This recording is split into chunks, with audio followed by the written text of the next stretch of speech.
Almost there. You're live. Right. Right. Good evening and welcome to the Thursday, March 14th, 2024 working session of the school committee. We've just returned from a tour of the building to look at different pieces of the proposed Hopkins School addition. So, public working session, so we're going to be working here, but we are on camera so that people at home can have the benefit of the questions and the discussion that we have here. Okay, so we want to start with, were there pieces from the tour that anyone wants to start with, questions related to that, and then we can break off into some of the other topics that we had discussed? Just out of curiosity, if the number of students coming in, there are already, what, 4 lunches? More students, how many lunches would you have in order to feed students if the addition and changes are made?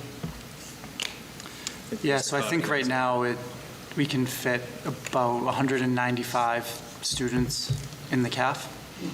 So as soon as we go over 800, you're looking at adding another lunch block or shortening lunches. One of those two options. So that means lunch starts earlier than 10 o'clock? Well, yeah, that's where we decide, right? The first lunch right now is at 10:50. The last lunch ends at 1:20. And what time the buses come? And school ends at 3:20. So we do have about 10 minutes in between for cleanup in between, so we could start, you start crunching that down to maybe make that a little bit better. But that puts a lot more pressure on the kitchen staff to get those tables cleaned and get ready for the next wave of kids. So not ideal either. So a student could end up eating lunch an hour before they come? Yeah, close, yeah. So Hence, a lot of learning time is lost when you have kids who are only thinking about what's coming for lunch. They're not on task as much as No, and teachers have gotten really good about bringing snack time in, but the granola bar only goes so far. For that kid with the first lunch in the afternoon, having snack in the afternoon or the other way around, both are tough. Ideally, you get 3 lunches or 4 quicker lunches, I think. Between 11 and 12:30, 12:45 is ideal. So speaking of enrollment, I'm going to bounce off the changing enrollment because I know that we've had a lot of discussions about enrollment.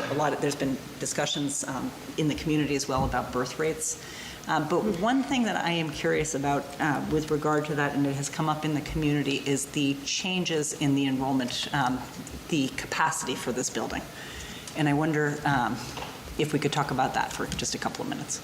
Sure, I can start, and then if there's anyone else who would like to chime in, please do. One of the things that we've done is Mr. Person was kind enough to bring the original drawings for the Hopkins School over to central office, and we took a look at it. And some really interesting things happened, I think, on architectural drawings. So when the building opened, there were 24 general education classrooms, and the architect says, so let's take your 24 classrooms and multiply that by 25 students in the room, and you'll get a capacity of 600 kids.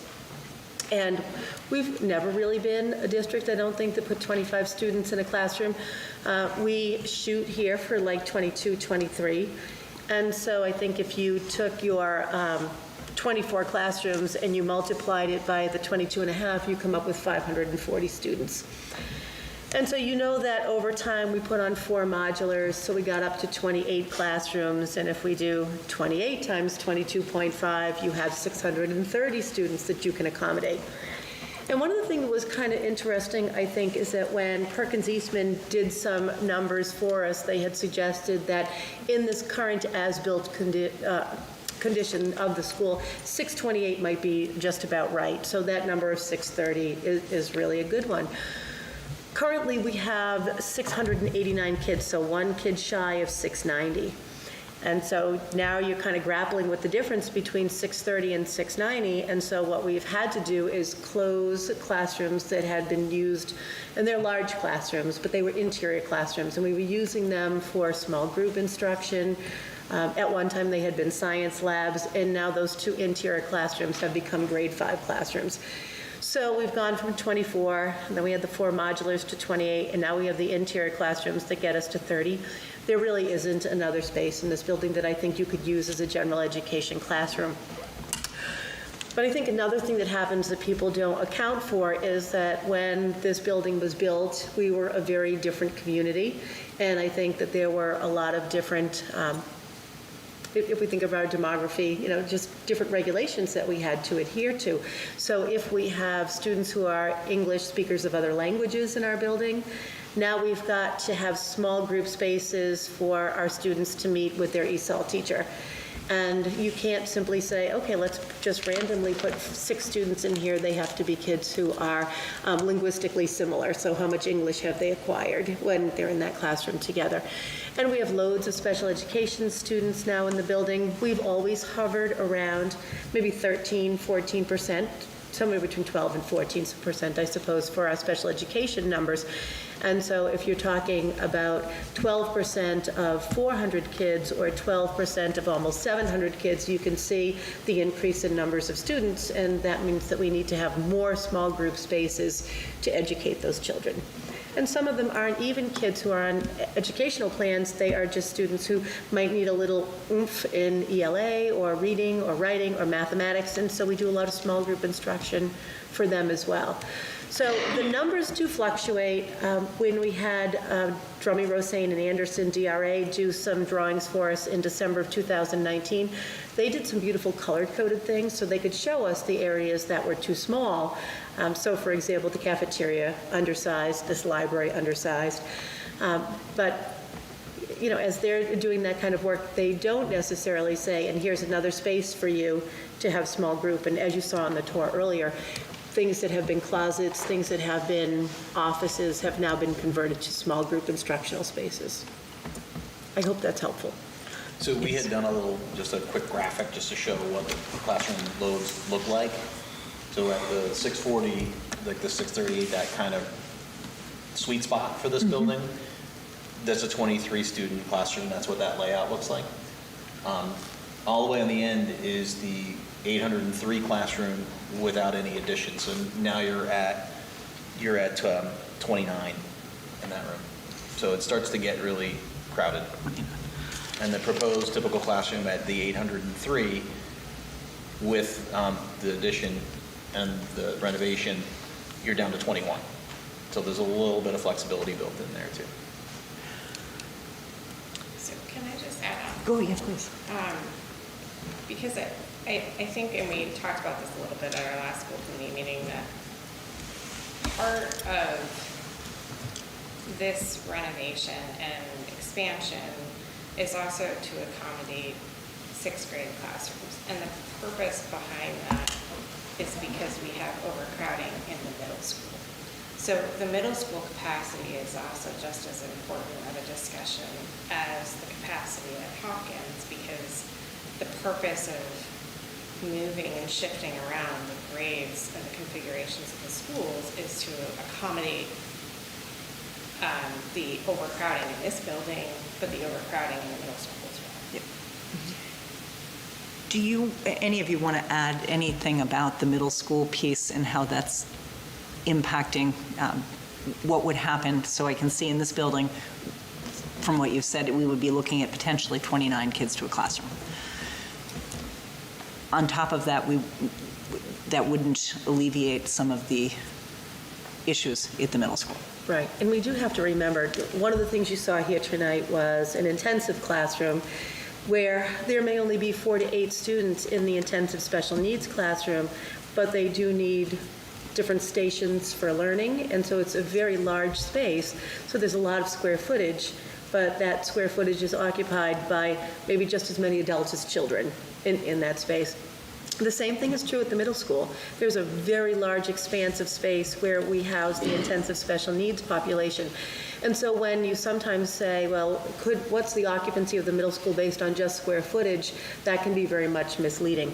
One of the interesting things that we've just done is we've said if the middle school has 39 general education classrooms and 9 science labs, that will get you to 48 classrooms. And so if you were to put 24 students in each one of those, which is a little high for us, but we could put 24 students in there, you'd have 1,084 students sort of at classroom capacity. And a very interesting thing happens in one of those, in the MSBA numbers. If you go to the year 2026, the exact number for grades 6, 7, and 8 is 1,084. So I sort of see 2026 as that tipping point. That's the place where we have the max, right? 1,084 based on general education classrooms. 1,084 is the projection for enrollment. But not only is it at max, but you're also talking a higher class size than Yeah. students, parents, families are enjoying today, and Yes. whether or not there's the tolerance for that, even though that you're going at max capacity. And I do think it's incumbent upon us to explain that, because it is all about choices for the taxpayers in the district. And if the choice is to have more students in a classroom, then I think what we'd also need from the administration in terms of explanations is what impact does that have on the educational experience and the ability to service the students differently than the way they are today? Because I think those are nuances that sometimes get lost in just the size of the building. So in looking at the solution that we're discussing tonight compared to if we had to come up with another solution, one solution I'm hearing is larger class sizes across the board.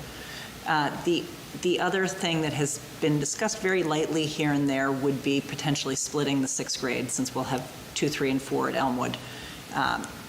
Educationally and operationally, any thoughts that you want to share on what would happen if we had to do that versus the inefficiency? I mean, potentially if we left just the 5th grade here, it would be an inefficient use of this space.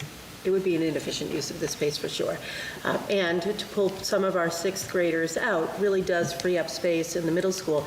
But then you run into issues of equity, because the middle school still has all of those spaces where grade 6 related arts take place. This building wouldn't have those spaces. And so you have some interesting options. I mean, you could do a 50-50 split, or leave 2 teams at the middle school and bring 1 team here. But somewhere in a trimester, you'd have to rotate the kids who are here through that middle school. So I don't necessarily know that you're going to be moving teachers' classrooms. I don't think it's physically possible for our custodians and maintenance people to do that work. And so does that mean that a student gets a new teacher a third of the way through the year or 2/3 of the way through the year? It's helpful in terms of space. It is not helpful in terms of academic programming. Yes, they would all get the same related arts, but I think it's so disruptive to kids to be moved from one building to another building and from one teacher to another teacher at some point in the year. I think it's important that the continued continuity of the thing disrupt, and you send them off, and their mind is kind of, at a period of time, is kind of crazy. So just for clarity, I'm not advocating a particularly different solution, but I think it's important to discuss, but I think it's important for us to have that conversation, because when we bring this forward at town meeting, voters are going to want to know what are the alternatives and what are the downsides or the upsides or, sides of all that. We have to start sort of moving things around like that, because those different decisions. It's more difficult for the town, because just as we're starting to get into a routine, kind of changing it, and then there's that adaptation time for the new routine. So really, that's all lost time for education. With all of those, it's taken off the educational process and the learning into creating a new routine. And I would say too, the most powerful tool for a teacher is the relationship they build with a student. And in both of those scenarios, whether it's 29 kids in a classroom or changing in a term, that gets diminished. It's that much harder to get to know 29 kids the way you need to be successful. And it's hard to get to know kids for 3 months and then switch. Neither is ideal in that. Even beyond the student, that extends out to the family, where the family becomes familiar with the teacher, becomes familiar with the administration, and then all of a sudden is now an upheaval. Now it's a whole, and for the family, it's another whole new routine to work on. And it takes time to build that trust and relationship. Yeah, I mean, I think like Lisa to Nancy's important. None of us are advocating for that, but I think Right. it's very important that those consequences of the decision are articulated for people to understand, because this isn't an issue of a nice to have. Right. We need more space. So either we're increasing classroom sizes, splitting half a class between two buildings that are not directly next to each other, like the high school and the middle school, so that's not an easy transition, or we're looking at making the changes that we're proposing. And so those choices have to be presented with the pros and cons for each. And I think all of us seem to be in agreement on what the best academic experience would be, but having that explanation be provided at a town meeting is for all the generations of people that live in town.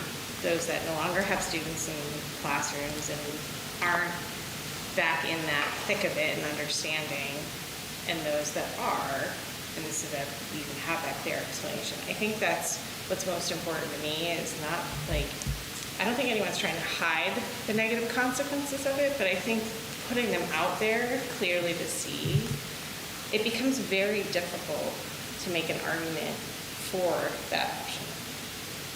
I think the option that we hinted at, that I think also goes in that mix, is leave fifth grade alone, which it sounds like if we leave fifth grade in this building by itself, inefficient use of space, but more importantly, I think you said 2026-ish is where we're going to hit classroom capacity at the middle school. So we wouldn't buy, in terms of time, there could be delay a little bit.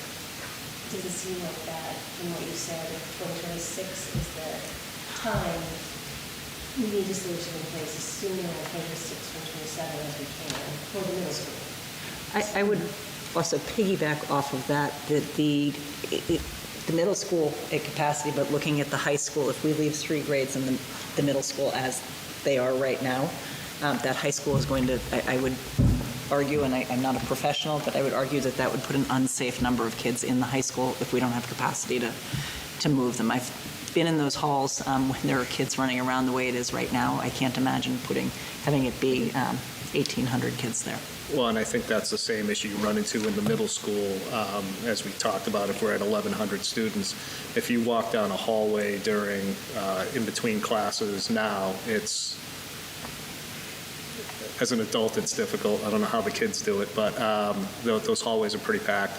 And I think we have the same, or will have the same issue with lunches as well that we just talked about for the Hopkins School. So that cafeteria is a little bigger at 275, I think, occupancy in the middle school cafeteria, and that's split between 1,100 kids. I can't do math on the top of my head, but that's probably adding a fifth lunch, and I think their timing is tighter too between lunches. I don't know that. I think they might be at 20 minutes now. I'm not sure. So I don't know that we could even compact, their lunches, or essentially they're getting off the bus and having lunch, or having lunch and then getting on the bus to go home. And I think just based on conversations we've had on time on learning with DESE requirements, I think adding time to a lunch period for the middle school would be problematic to continue to meet that. Just a comment, on the tour, you said if you guys have any tour questions, just something that struck me when we toured, having toured is that almost every space that's not just a regular classroom has been repurposed. It was labeled as storage facility and it's a classroom, or there's a piece of paper over it that says it's, someone's room. There's really no space left here. Like, I didn't really realize, although you keep saying it, but I haven't seen firsthand that, you really have all these spaces that are available. And even little cubbies by the cafeteria, and probably teacher workrooms or so forth, so. Well, and I think it's just sitting in this room here notable to look at this entire wall that used to not be there because we've had to put that up for classroom space in the library here. I know that folks at home can't see that right now, but it may pop up in some of the photos later that this wall here, we took stuff out of the library to make classroom space. I think that's challenging. So I missed part of the tour, and I'm forgetting from the last time we talked about the schematics of this building, but is the library set to stay the same? The only reason I'm asking is, I understand there's gorgeous walls and ceilings in here, but there's room for another floor. So I just wondered, is this staying as it is? It stays as it is. We did think about the possibility of infilling this, but that is a difficult thing and a costly thing to do. Like support beams and all? Well, and the foundations for that too. So it's not just infilling it with, the floor and that's it. There's actually the columns and the steel that needs to go in, and it needs to come into this operational building to be done. So it was the gain of those few classrooms, the cost of doing that, the addition is a better solution than trying to build into this space.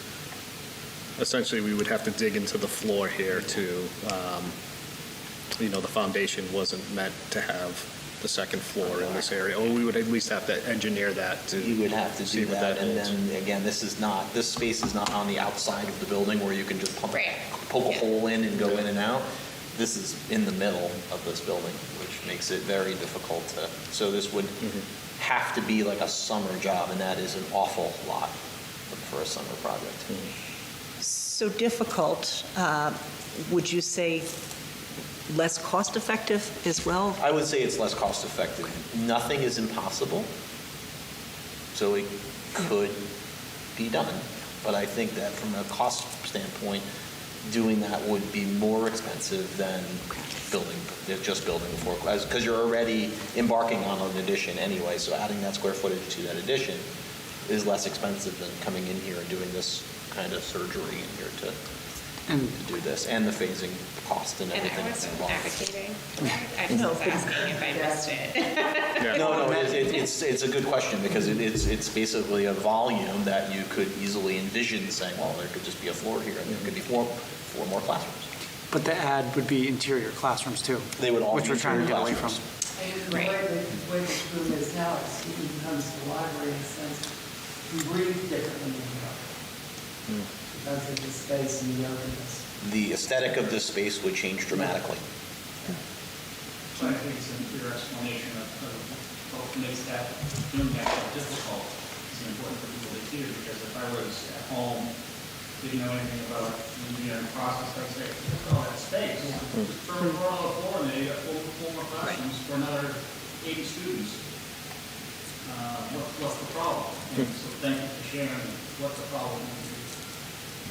Note of sort of choices that you looked at, options that you've considered. There's been a group, I know that you've been meeting regularly, making decisions. With the ESPC 2 project, those meetings were then followed by public meetings with the ESPC 2 committee. So people were well aware of what we were all doing. Could you just take a moment and talk about some of the major design decisions, whether it was considering this space, or where does the cafeteria go, or what were some of the things, the significant decisions that you had to make in the committee, and what was the process going for you all? I think we haven't seen it, I think the community hasn't really seen it, but I know there have been a lot of discussions around design decisions.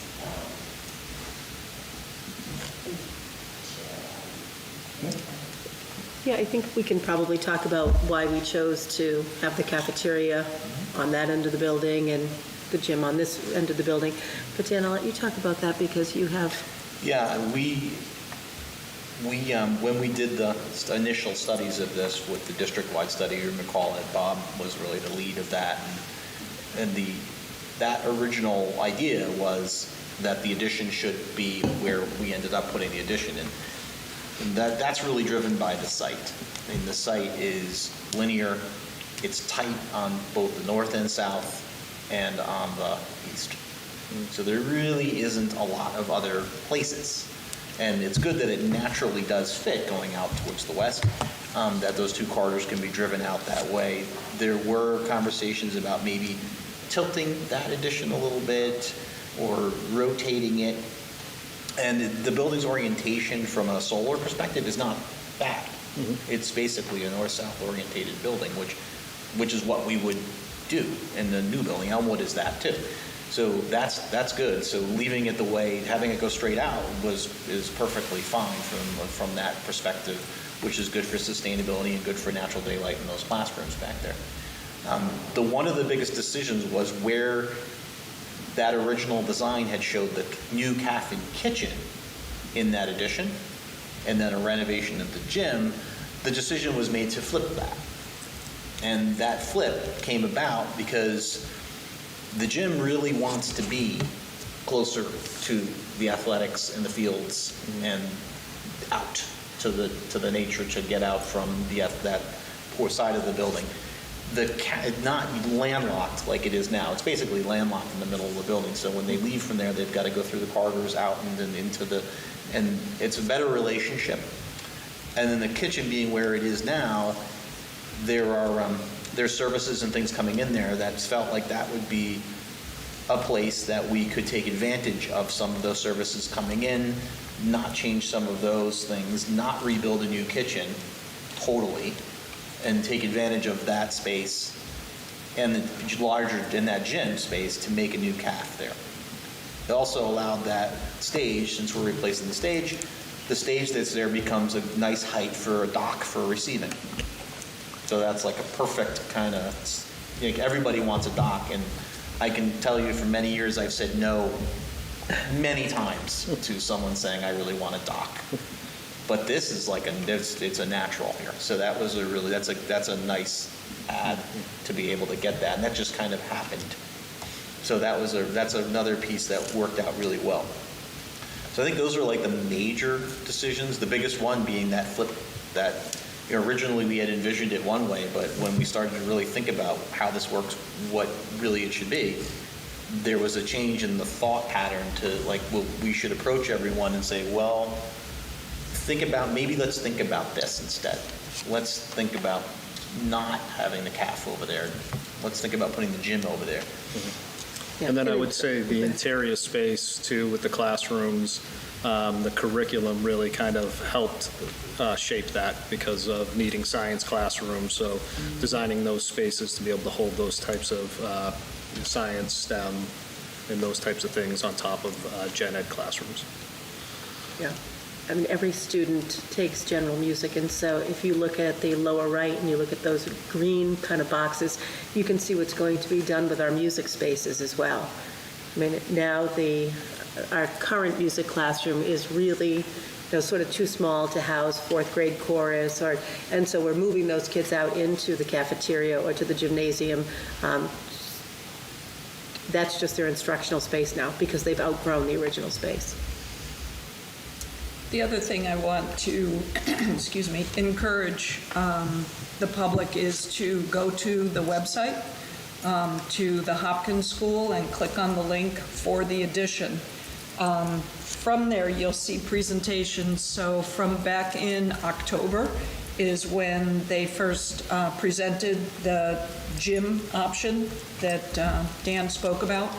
But then it also started the presentation of the materials, the exterior materials, the HVAC, and the life cycle analysis.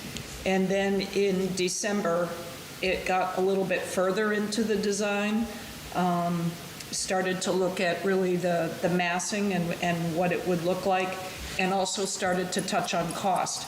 So you'll see, starting from October, those presentations are up on the website, and it'll kind of walk you through these decisions, to your point, that have been made, but also have been presented to the public by our team that has been working for us. And then I think the rest of your question is, how are the decisions made? So we have a working group that meets every Wednesday? Is it Yes. Wednesday? Every Wednesday, and these are the types of things we talk about in that working group. Aside from the working group, Mr. Cotter and Mr. LaFave have both set up times to meet with teachers to talk about what their needs would be in spaces and get their general ideas of what they think the building should look like, kind of like we did with the Elmwood School as well. Yeah, there were specific forums with science teachers, special education teachers, the different PE, all of those things. Yeah. Even like the nurse, yeah. So any sort of specialist. And maybe some of the things, we've talked about keeping the servery on that end of the building because your plumbing and all of those things were already there. But it's interesting to me that sometimes we're looking and we say, okay, should we be buying a door that has a side light or a door that doesn't have a side light? And because the ones that are already in this building don't, we chose consistency, but it's also, something that saves a little bit of money if you don't have that. Or when we're looking at, furniture and fixtures, and we say, would we replace all of the furniture here, or would we replace just some of the furniture, put new furniture into the new part of the building? And so we've made those kinds of decisions as well, so that, instead of paying $800,000 for that, you'd pay $500,000 for that. And, it's just a lot of being really cautious, I think, with the kinds of spending that we're doing. Can I ask you, this came up during town meeting when we were talking about the new Elmwood School. I'll be happy when we rename it so you can stop calling it that. But I was surprised as to how many improvements to security came in that building, even just from when we built Marathon. And so I wondered if any security improvements for this building come with the renovation, or if that's not part of. Nope, secure. One of the biggest things to resolve is the entry sequence. Right now, when you come into the main entrance, you basically are in the building.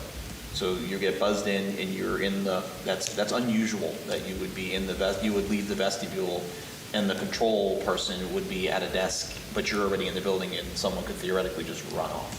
So that is going to be resolved. So we're going to add a door into that main office from the vestibule so that can be controlled. So like that man trap exists now. So when you buzzed into that vestibule, you will then be presented with a window to speak to someone in the office, and a door, so that you go into the office and then you're into the school, which is the way that it's more commonly done now. Well, So that's Marathon one of the has a things that'll similar be resolved. Marathon has a similar setup. So that's what Elmwood is going to have that too. So that will be fixed here. And unusual today, not unusual in 1996. No, it was not unusual when it was built, but it's unusual for today. Are there other safety, security features put in the building besides man trap? Besides an extension of the security system that exists now into the addition, because that will happen as well. And then compartmentalization will be better, because right now, if you think about the way the CAF and the gym are now, if you rent that out or someone's using that space, they basically have access to your building. So if you walk into the building, then the way the doors are set up and the exiting, you can't, when you go into that gymnasium space, these doors exit in towards the corridor, so you're in the classroom wing. So with the new gym, we've resolved that too, so that when you're using the gym off hours, that gym is compartmentalized and you cannot penetrate into the rest of the building from that point. So those little things, like trying to resolve some of these things that you would do in a building now, we're trying to bring that here too, so that you don't have some of these things that exist here in the new design. And there'll be additional cameras in the new wing and things like that. Extension of that system into the new wing, cameras and door contacts and fobs, all those things will come in. But really what we what we like to do first is lay is that passive, those measures that are just about how the doors work and how the design is set up so that you're not relying on the electronics to, those are like the second step once you can't resolve something with the passive measures.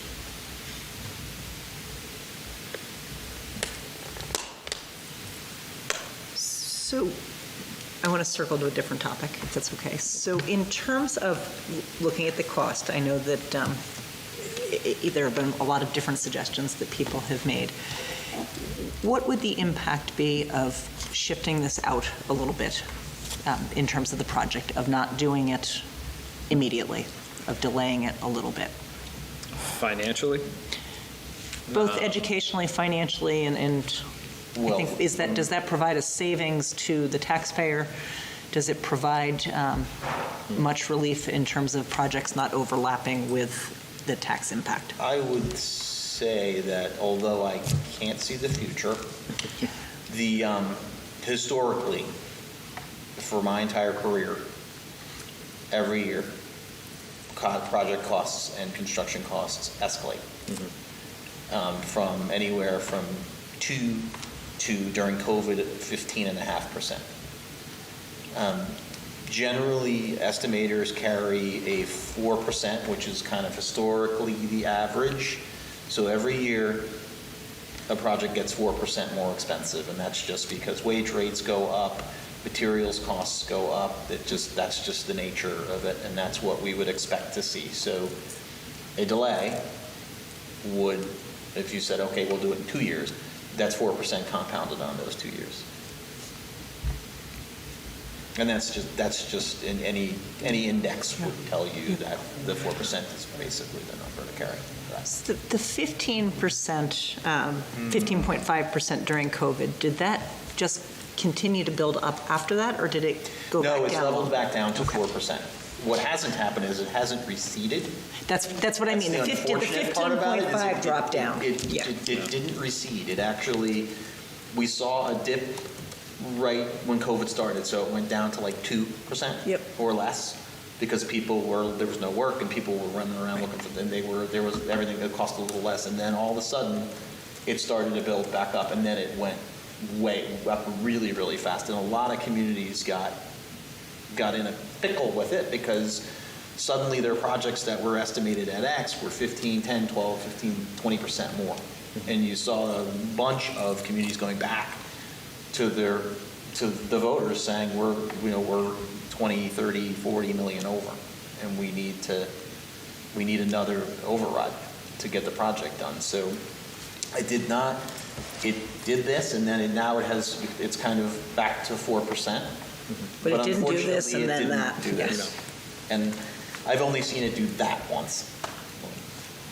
Are there, 2008. on the cost and sort of timing topic, are there costs associated with temporary accommodations because this is an active building while we're renovating?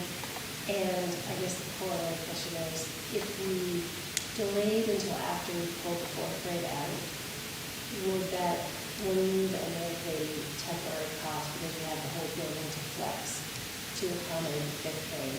So I think I'd have to say the way that the phasing is set up now, I would say it's not likely, because the contractor is feeling that, or is looking at, and we had originally thought this was going to happen, and the CM is pretty much in agreement that you're going to do something called summer slammers in the inside of the building, which means that the day the kids leave, they're going to come in and they're going to hit it as hard as they can through the whole summer period and turn back over those pieces or those pieces will have already been rebuilt. So the idea would be to build the addition, and then you have that space to flex into, and then during summer periods, get into the renovation space and start to do that. So moving a grade out won't change them building the addition. It just means there'd be more space. The disruption of the renovation space would still occur. You'd still need, what we're talking about doing is maybe using the multipurpose room as a temporary cafeteria space. You'd still need somewhere for that to happen. So I don't think there's many, like moving the kids out, I mean, always less people is better, but really what happens, unless it's 0 people, there's always going to be a phasing cost and a component to it. But we're not setting up temporary spaces to house anybody or setting up a temporary kitchen area or anything like that. At least we're not proposing that now.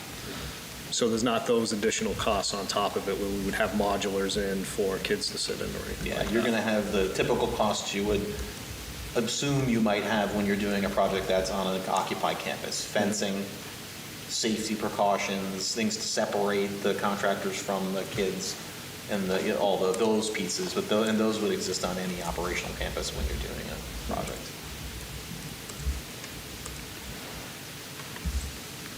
Are there different pieces that we could look at to reduce the cost at all?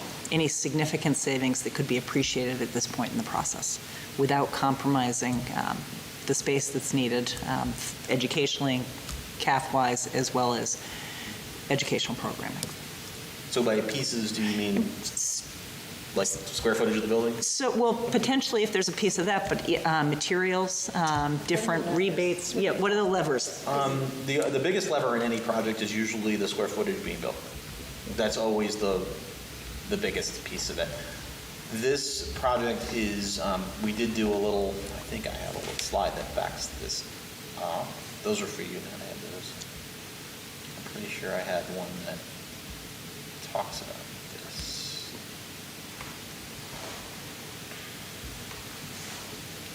That's the MS. Oh, maybe I don't. Thought I did. Okay. Well, if I don't, I don't. So the biggest thing is going to be square footage. That's your biggest piece. And then the renovation space probably follows that as its secondary thing. Renovations are always a little bit more complicated because it's a matter of how much money is being spent in the renovation versus the addition. What are those breakdowns? That's always a little bit harder to figure out. We're going to get that to that level because I know that the community wants to understand better where those dollars are going. From a finishes, we're basically following the finish that's going on in this building. So there's no more going into the new building. There's not like so we're tile wainscot like this building has now, linoleum flooring, ACT ceilings. It's really very much, language is the same throughout the two things. From a square footage perspective, we had run this building versus what we are doing now and the MSBA's potential size. The MSBA size building would be larger than this. So if you were in the MSBA program and you went to them and said, because the classrooms here are a little smaller, so that building would be 12 to 13, 14,000 square foot bigger than what we are ending up with. So we've tried to keep the square footage down as best possible to keep the program, to try to meet the program needs and not have any excess anywhere. I don't know if there's anywhere you're really, without sacrificing something. Like I can't say there's anything in here that we would not make a sacrifice, like saying, well, we're not going to do 2 art rooms. We're going to have only 1, which doesn't really meet the program. So you'd have to give up something from a programmatic standpoint in order to shrink the footprint. And I would say I think we did a pretty good job value engineering out what all our initial wants and needs were, right? So we talked about doing floors through the whole building, so we would have a consistency of the floors.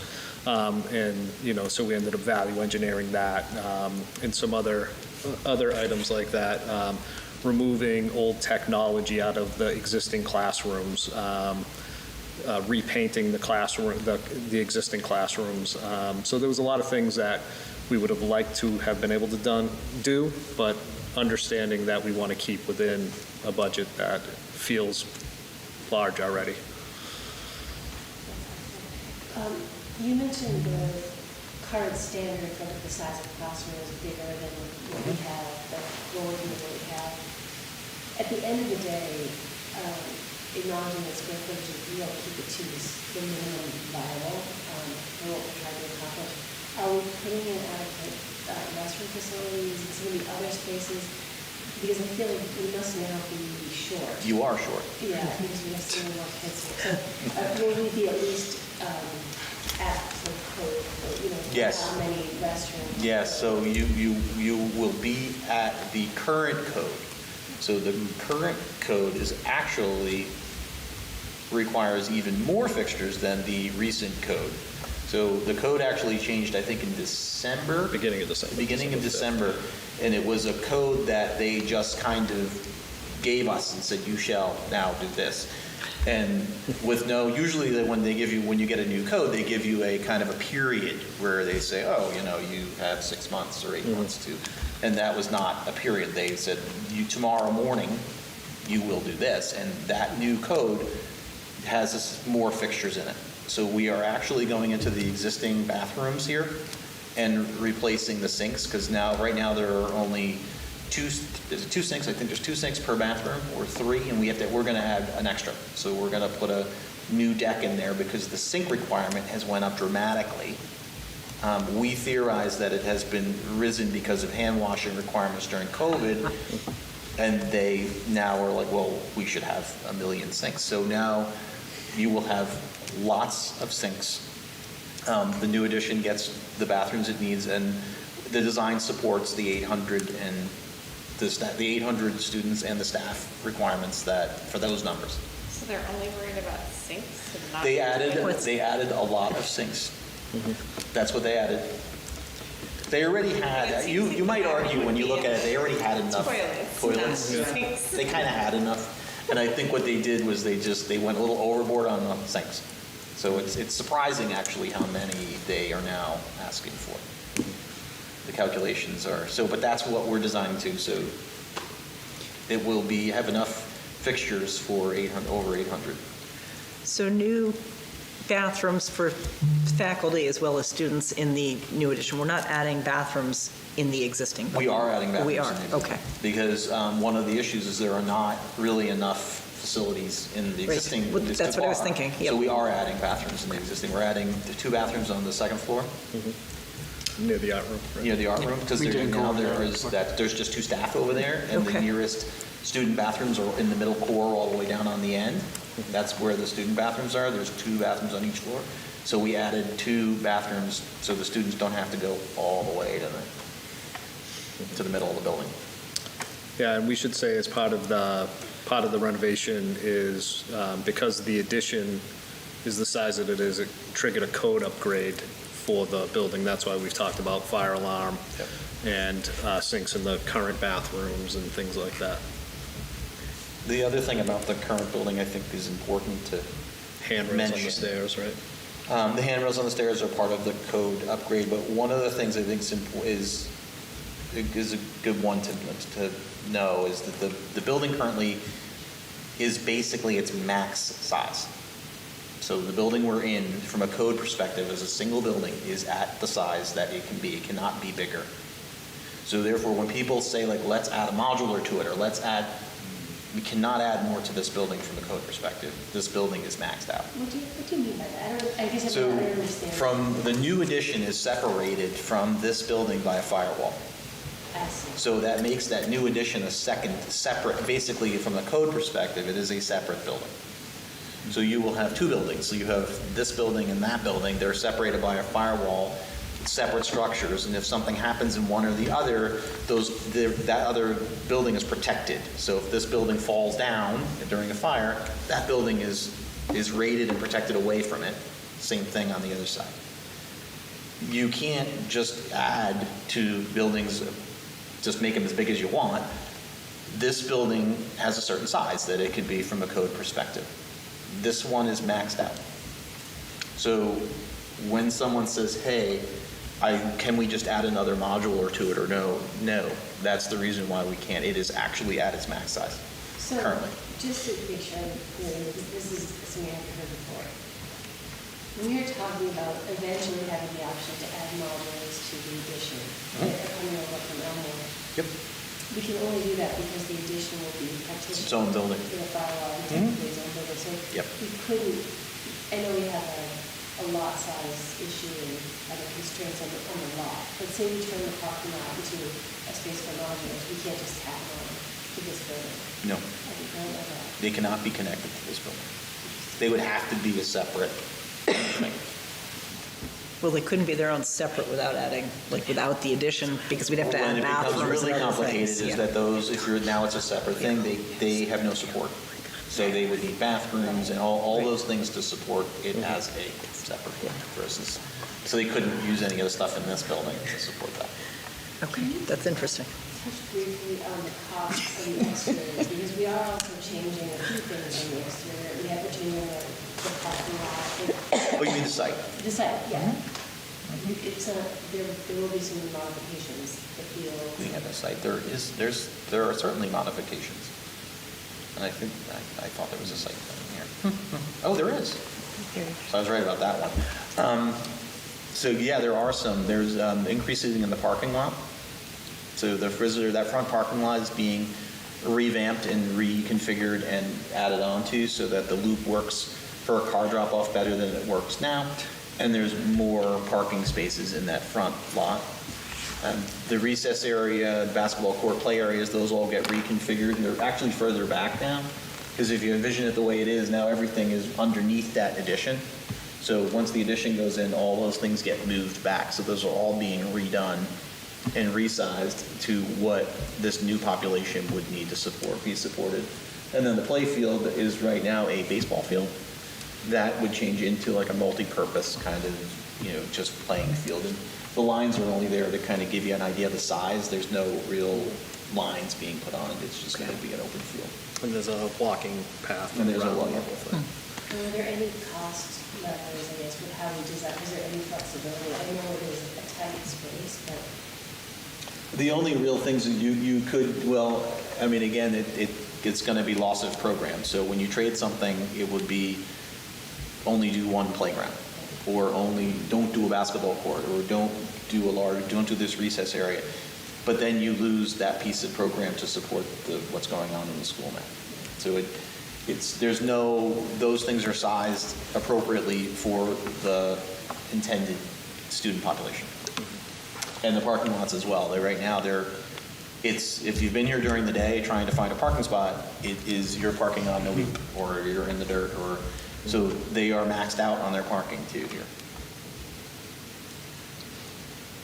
And it gets rid of that weird pulling it to you. It does. A It poor new resolves parent, that- a parent's first time pulling in here, it's an adventure. Yeah, I came down the road on the right, but I can't get in. You can always tell the newbies when you're sitting in my office, oh, this is their Going first wrong, time. go down So, that way. about that, has that changed in the past few years? It seems different than, I haven't been here long For you, enough. Nancy. it's been a couple of years. No, it's been the same since. Okay. I don't know, it's still that annoying hairpin turn. Yep. that you It take. seems sharper though. Yeah. Okay. So size-wise, if you guys can imagine, the current parking lot ends right around here. So from the end of the current building over would be new parking. Well, you can see the number of spaces up in the right. Existing is 87, going to 134. It's significant. And do you think staff will mostly park on this, loop curb slots or both? I think we'd be in a situation where staff could park depending on like what entrance is closer. So they could be parking in the front. They may choose to park in the back if they're closer to that area. Question about the modular classrooms. Just because this has come up as an additional cost that we'll incur that's not included in this project. What would happen if we didn't move the modular classrooms to this building? Like, what would that do with our longer-term capacity issues? Would that create issues? Would the building be sufficient without it, without moving those modulars? You would have 4 less classrooms. Yeah. Indeed, but. So 4 is less it- classrooms yes. times the number Yes. of kids would, that's, right now, the 803 population is predicated on those being here at some point. So when the building opens, after this renovation, there wouldn't be a squeeze because those kids aren't here yet.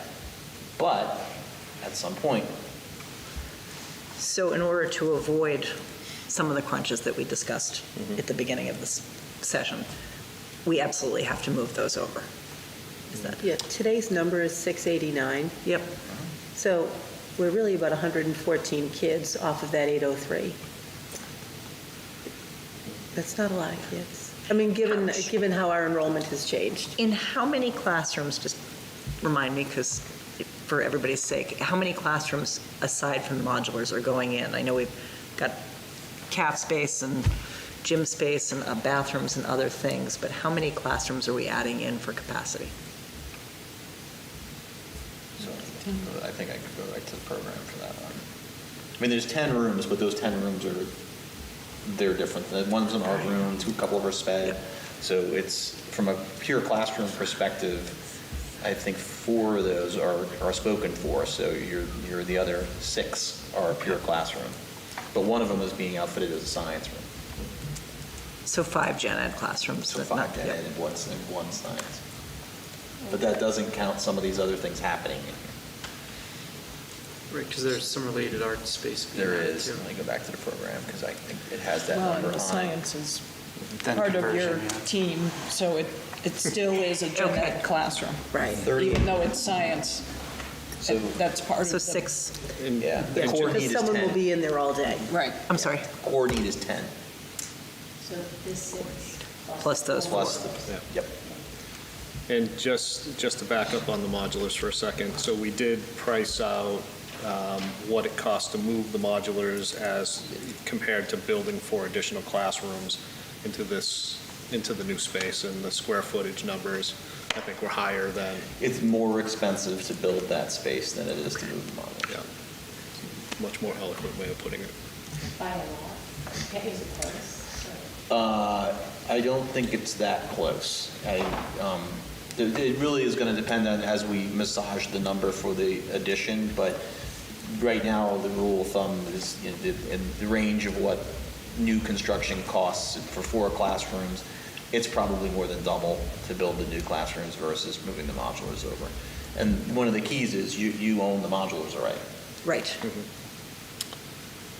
Yeah, without giving true numbers, I'll just use based on, what we have. So if it was $4 million to build the Marathon edition, I think it was almost $2 million to move the modulars over, something like that. It's 1.1. 1.1, oh, so we. 1.1, 1.2 to move the modulars over. And one of the reasons it's a little more expensive is because the floor-to-floor at Elmwood is not the same as the floor-to-floor here. So there's a little bit of stretching needs to happen. A little massaging. I'm not sure I want to ask how you stretch those. Well, they're just pieces. Okay. They're not, they're blocks. It's like So Lego. it's- Yep. Yeah. Yeah, but I think that also addresses some concerns in the town, like center school's still not been earmarked for anything. That's not this committee or the administration's purview. Right. But in being able to take anything from a building and being able to say we're reusing it, I think is helpful. I agree. And again, I'm not asking questions because I'm opposed to what's being presented forward. I'm asking questions just to be looking under every rock and making sure that what we're putting forward to the community is clear. And I think moving them over was our intent when we built them. So if you saw the modulars down at Elmwood, they look exactly like the modulars that are here, and that was for this purpose. And I do remember that discussion as we approved them, so. How old are they? Just a couple, they were built during the 2020? Yeah, they're not that 2019, old. 2020, Yeah. I think they were put in. 2020. So 4 years. Other questions that people want to make sure that we have the opportunity to ask? Well, we have this. We do have 2 public forums that are going to come up both in April. So that will give an opportunity for members of the community to come out to ask their questions. They're not during April break, are they? They are not. No. What are the dates for this? April believe 3rd April and 3rd. April 29th. Correct. Right before Town town. meeting. Right. Which, the upside is that it gives people the opportunity to get their questions asked ahead of town meeting to make town meeting more efficient.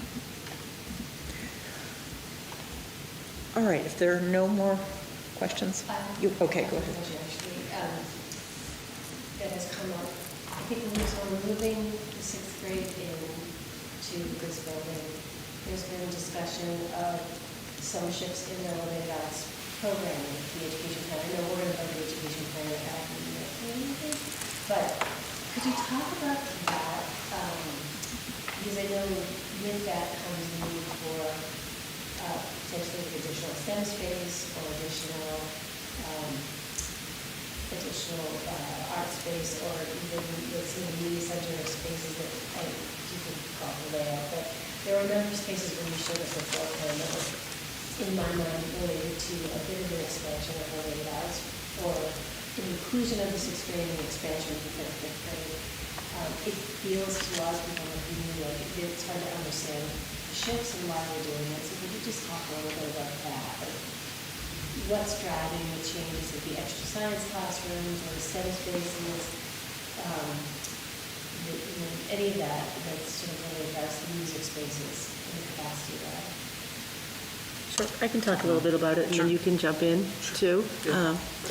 So one of the things that I think is probably a current problem for you is, we know we have a size constraint in music, and our kids start with instrumental music when they get to grade 5, so grade 6 and grade 5, currently do have their own bands and orchestras, and because when you first start, everybody wants to try an instrument, and then, naturally there's attrition along the way. But what we want to make sure is that kids are able to take general music and also either band or orchestra or chorus. One of the things that Mr. Hay and Mr. Lefebvre, who is a former band director, will tell us is that if you are not taking general music, you're going to lose some of those skills like a steady beat and rhythm and dynamics and expression and all of those things that are important in making music. So if you don't have that from a general music class, when we put you into band or orchestra or chorus, then you kind of struggle in that setting because there's a presupposition that you would have that skill set. So they have to develop them simultaneously. We, at the middle school, they have an engineering course. We would love to get that in grade 5 as well. Science, technology, and engineering, those are all parts of the science framework in Massachusetts. They are MCAS tested subjects in grades 5 and grade 8. And so we want to make sure that our kids have that engineering background to be able to fare well on that test. And that's part of the reason why we're putting those spaces into this building, for example. Drama is a course that they offer to our 6th graders. We would love to be able to offer that to our 5th graders as well. And it's not necessarily, putting them in, a great big musical so they're doing the Sound of Music, but it does give them that kind of opportunity for recitation and poise and kind of building confidence as public speakers, and that is also part of a language arts curriculum. So while these feel like they're related arts and they're kind of nice to haves, they do either connect to an absolute core discipline or there's something that we're not doing as well by our kids as we could right now. There's one art class that we do here, and at the middle school they do both a visual art studio kind of an art, and then also like a media art, and that would come here as well. One of the questions that Susan had asked about the gym when we were in there was, can you re-explain how some of the related arts work? So if we took library, for example, here today, and we have 16 5th grade classrooms and 14 4th grade, the library teacher could teach 6 periods a day, 5 days a week. And so if every one of those 30 classrooms visits, that's it. That's the capacity of her in this space. And so if you get to a 31st classroom, then you have to think about something else, which is why you need the additional art space that I think Dan was talking about earlier. And I'd love for you to talk about the digital literacy and library and some of the things that happen here now and will happen when we expand that program. Yeah, well, and I think too, 6th grade is coming with a lot of these programs. So you either have to be able to accommodate that or take it away. right? We have to provide, unless, if we don't have an engineering space, then you're talking about taking, not only not providing a fifth, but then taking it away from sixth. So then, because sixth is coming with all of these great opportunities, you have the chance to expand that to fifth grade pretty easily, because you have to make the spaces for sixth grade anyway. So here in Library Now, students will go through units on digital literacy, research, traditional library, reading time, things like that. And I see this as becoming, adding in that computer science aspect. The new computer science digital literacy standards really tie well together. So it sort of fits in nicely, where now you're talking about fifth and sixth graders getting more exposure to coding and programming, which I think is a great thing. So that's what you would see in here today, is kids working on their computers, doing research, different internet, digital literacy activities, and I, in the future, would want to see them doing some of that programming as well, which you could easily do in this space. So when we toured earlier tonight, we saw what the science classrooms will be. We currently don't see the lab tables, or, we don't see science classrooms. Right. Sixth grade will have to have them. It sounds like the curriculum is supposed to, even the fifth grade curriculum should be doing more hands-on, should be doing more lab for the DESI standards now. Because it would be, you wouldn't walk around and see science looking in per se right now. You general class. Yes, and there have been times in this building where you would have seen that. When we had those labs still intact, you'd have kids doing all kinds of botany things. They would be doing water erosion, and they would have those kind of like in-class replicas set up so they could watch how water made its way through sand. But now, you'd have to do that in a general education classroom, and you see that they're a little bit tight, and they're not enormous classrooms, and they've got furniture in them. So it does make hands-on science much more challenging in this facility as it exists today. I'm wondering how much of building capacity and programming and needing space for this, like hands-on science, becomes driven by state requirements. A lot. Yeah, we were talking briefly about that, and classrooms for special ed become more required, classrooms for hands-on science, classrooms for STEM work. Yes, classrooms for ESOL. So they're kind of really, in essence, driving everybody to chop up their spaces. Yes. We got new science standards in 2016, and an interesting thing that came with them were science practices.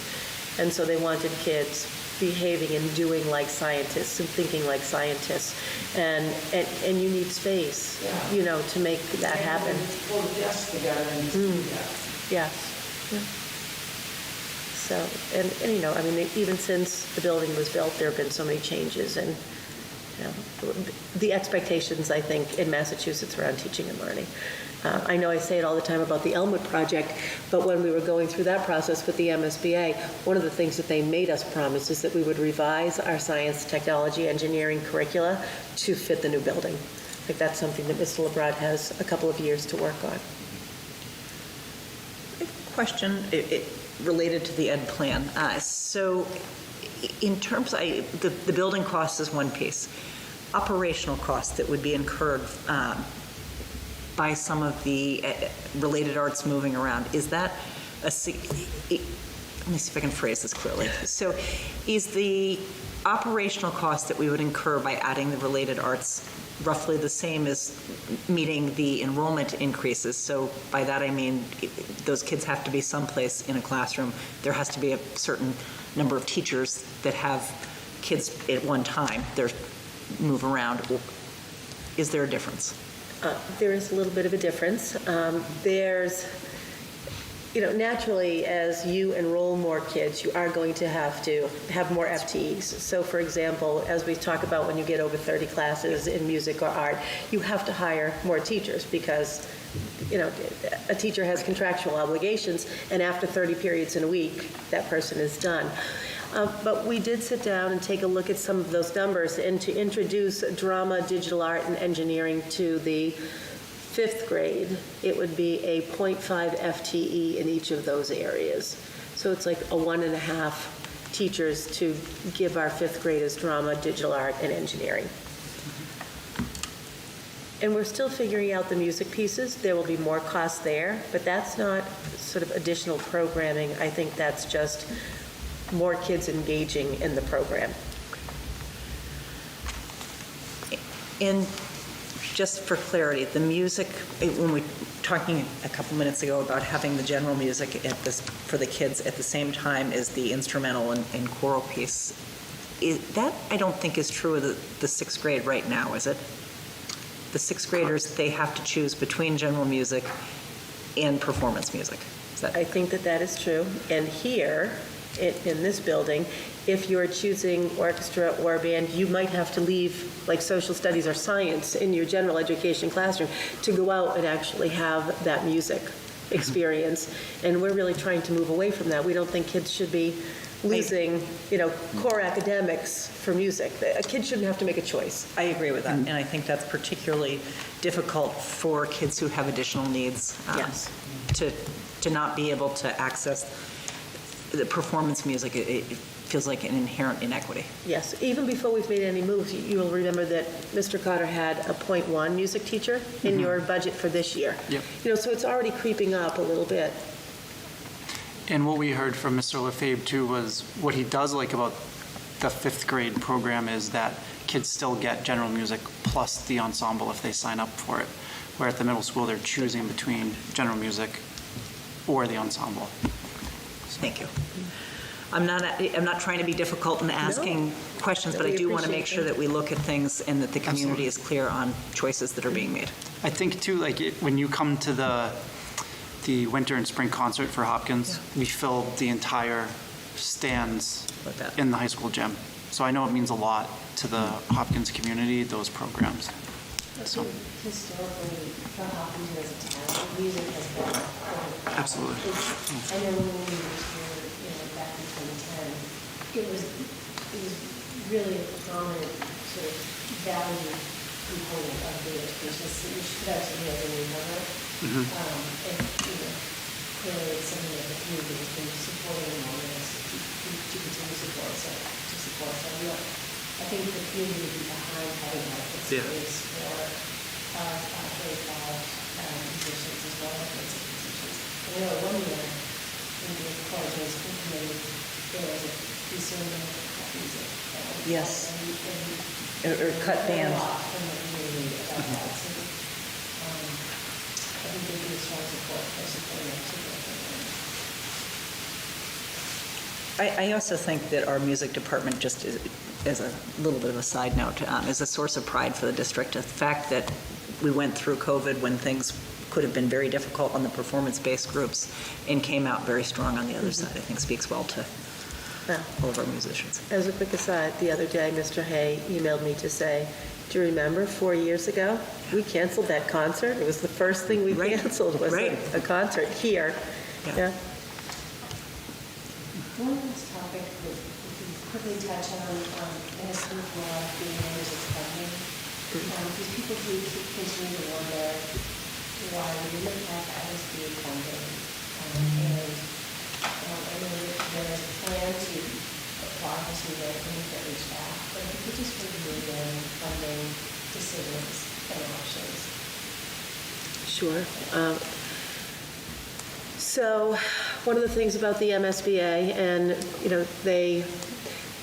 it's broadcast on their website, but what they tell you in terms of order of priorities in funding projects across Massachusetts is that priority shall be given to school projects needed in the judgment of said board to replace or renovate a building which is structurally unsound or otherwise in a condition seriously jeopardizing the health and safety of school children where no alternative exists. And it's really difficult to say that in this building that's only 20-plus years old, that it's structurally unsound or that the kids would be unsafe here.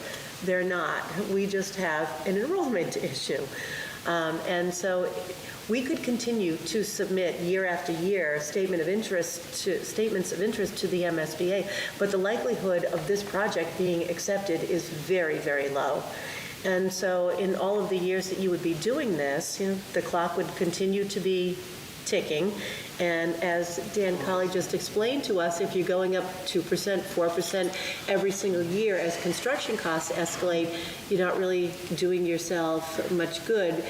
If we took simple math and we said, okay, this is a $48 million project, the MSBA, for us, our typical rate of reimbursement is about 25%, which is like $12 million.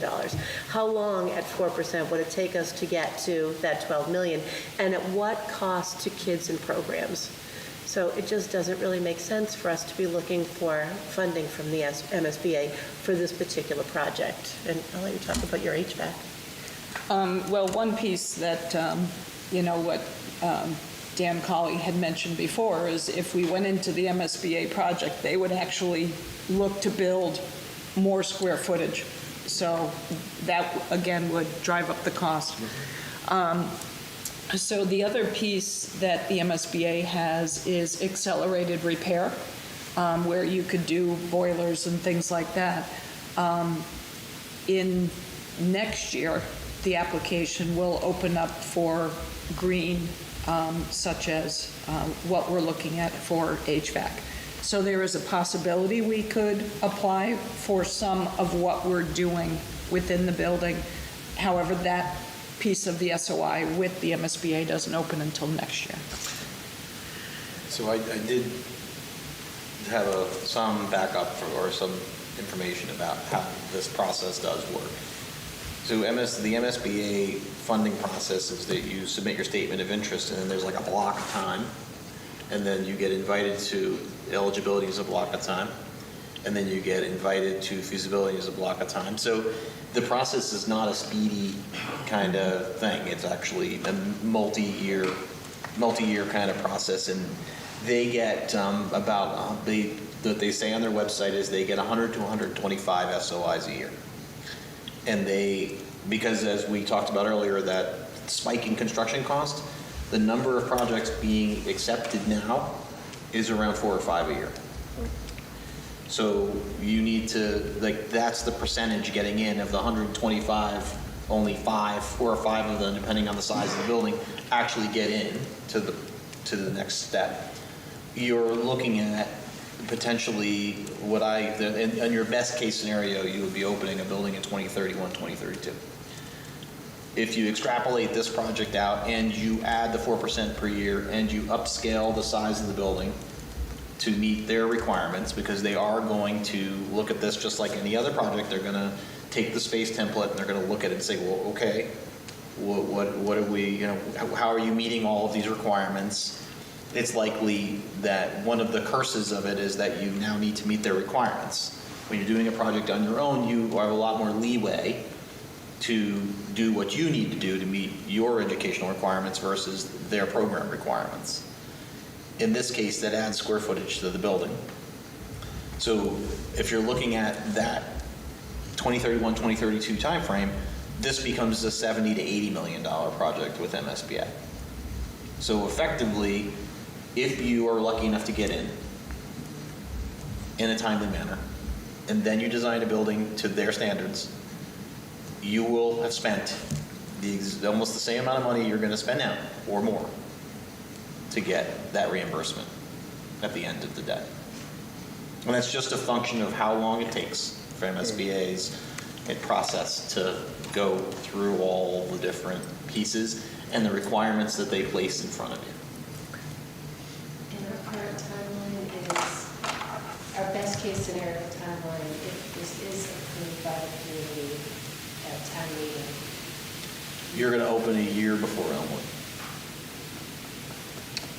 2026. 26, 27 school year. 26, 27 school year.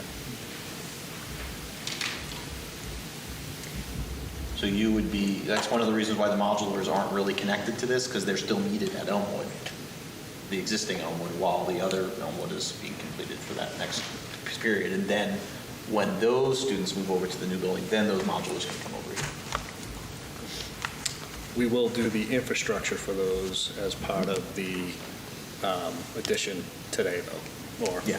when- All the when piping will be start. capped off at that spot, and then the wall, there'll be a removable piece of the building that can be popped out when that comes over. Pylons in the ground that it sits on as its foundation, stuff like And that. that's all included in our budget. That piece is. That is pieces in That's the good. budget. Yeah.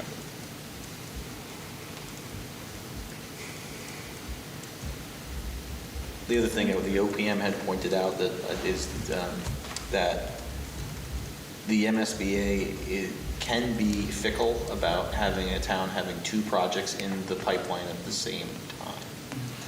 Meaning they may decide that you cannot have Hopkins go in until Elmwood is complete, which would push you out even further.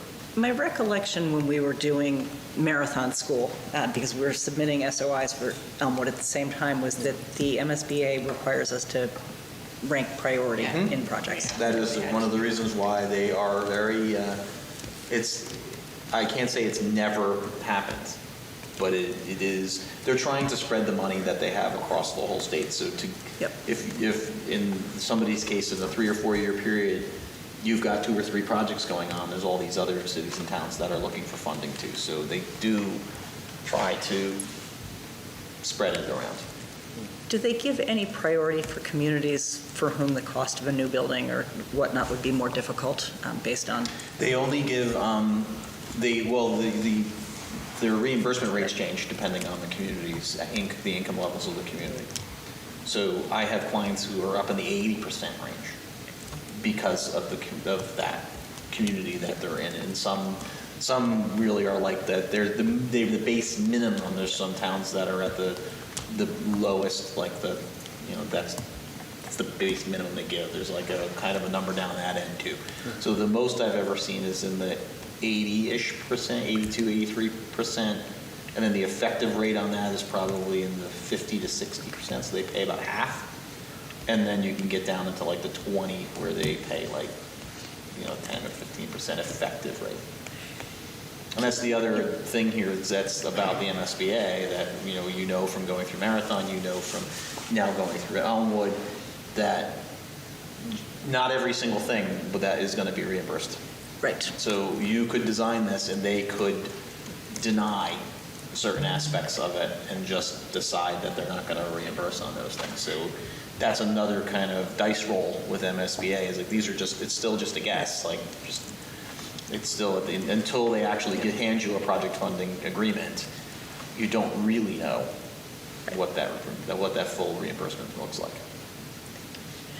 Just for reminder for folks at home and here at the table, what is the effective reimbursement rate at Elmwood? Or New I Elmwood? think it's 35.5-ish%. And does that come down some when you factor in the things that are not covered? It does. Prioritized by the town. Well, there's a base rate, and then you add to the base rate these other, the adders, which are like, the green building points, and then you get points for taking care of your buildings, maintenance points. So there's those adders. Remember and then that? from Yep. that number, they then start to chew away at it. So if your total rate is like 42.7, then they start to chip away at that, which means there's some spaces that are ineligible. There's caps. So there's this cap on site work. There's a cap on the building cost. There's a cap on designers and OPM costs. So there's all these caps that they put on everything. And the caps are not related to what they think you should spend. They're just caps. So the cap on the building construction cost at $550 a square foot is not what they think. So they know a building costs more than $550 a square foot. That cap is to try to, again, spread the money across everyone equally, not just Because if they reimbursed everybody at their square footage cost, it'd be $800 or $900. You'd only get 2 projects in every year, or maybe, you wouldn't see the same number of projects. So what we see is like the math and the reading, all those things usually end up kind of the same at the end of the day, for depending on, because there's all those levers that they have to pull to get you to a rate where they feel comfortable. So 35.5-ish was where that ended up. In rebates, I know we got some decent rebates on the Elmwood project. Elmwood has some good rebates. What would you anticipate it would be rebates that we'd be eligible for? Well, the this Mass project? Save program we've already entered into for this project, so that's a rebate that's assured. That can be anywhere in the $150,000 to $300,000 range, depending on the parameters that end up at the end of the day and how that works out. Again, with an ad reno, it's a little bit different because they have to figure out how they want to view this building versus a new building is very straightforward. Right. Ad reno is a little less so. And then the IRA rebate is out there, the Inflation Reduction Act, but that one, no one really knows exactly how that works. I don't think it's been done yet in Massachusetts for anybody, but the feeling is that you could see 15 to 20% of the total cost of the mechanical systems. And now we're also understanding that people are saying you can throw in design costs and all these other things in there to try to raise that number in order to see a bigger number back from that. So it adds up. So that is a more significant one. Usually the Mass Save one's not, but of the two, could be a much larger number. And the great news for us is our OPM is working with a community now that's finished a project. They're going to do it. Figuring so out the you won't know. IRA, so we'll get more and more information as that kind of goes along with them too. Anybody else before we move on? Okay. Thank you. So, and then just for folks at home, we are going to be voting on the ed plan for this building next week. So we then do have one other item on the agenda here. Ms. Rothermere, if you want to. Yes, so we, the school committee had voted for the pre-qualification committee for Hopkins. Now that we have the construction management team on board, we would like to add 2 members from that team. Ricky Sugru and Kate Starr would be part of the Commodore team to be added to the Hopkins pre-qualification committee. Thank you. Any questions on that? There is a motion printed in our agenda specifically if somebody feels like they would like to make a motion on that. The motion is that we're seeking here is a motion to update the Hopkins pre-qualification committee to include 2 construction management team members, Ricky Sugru and Kate Starr, to evaluate and qualify the project's bidders. Motion by Adam. Is there a second? Second by Susan. All those in favor? Aye. It is unanimous. Thank you for bringing this forward. We did run a little bit over, so I want to thank everybody for hanging in there on a later night for those that started very early. And I would entertain a motion to adjourn. Motion by Lori, second by Susan. All those in favor? Aye. Thank you very much. Thank you to HCAM and for all that are tuning in. And I will see everybody next week at our regular school committee meeting. Thanks. Good night.